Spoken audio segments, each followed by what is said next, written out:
नमस्कार दोस्तों।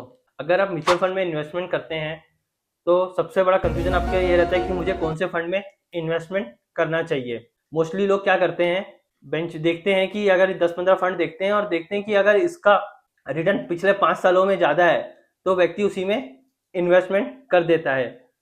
जैसे अगर हम एग्जांपल लेते हैं फंड ए, इसका रेट ऑफ रिटर्न 18% है, और फंड बी जिसका रेट ऑफ रिटर्न पिछले 5 सालों का 19% है।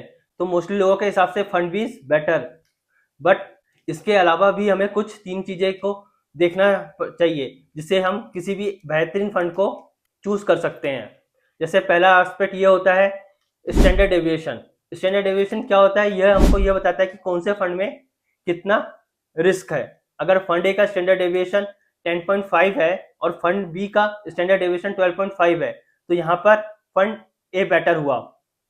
दूसरा एस्पेक्ट यह है शार्प रेशियो। शार्प रेशियो हमको किसी भी फंड की अन्य फंड के तुलना में रिस्क बताता है।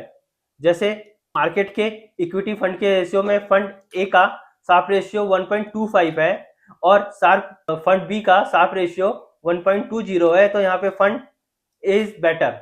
इसके अलावा तीसरा एस्पेक्ट होता है अल्फा।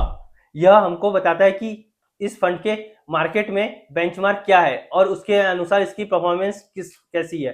अगर फंड ए का बेंचमार्क के हिसाब से परफॉर्मेंस अच्छी है तो फंड ए इज बेटर। अगर फंड बी की बेंचमार्क के हिसाब से परफॉर्मेंस अच्छी है तो फंड बी इज बेटर। इस प्रकार अगर हम देखते हैं तो रिटर्न के हिसाब से फंड बी बेटर था, पर अदर एस्पेक्ट के हिसाब से फंड ए बेटर था। इसलिए अगर हमको इन्वेस्टमेंट करना है तो हमें फंड ए में इन्वेस्टमेंट करना चाहिए। अगर इसी प्रकार की अन्य इन्वेस्टमेंट संबंधी जानकारी चाहते हैं तो हमारे चैनल को सब्सक्राइब करिए।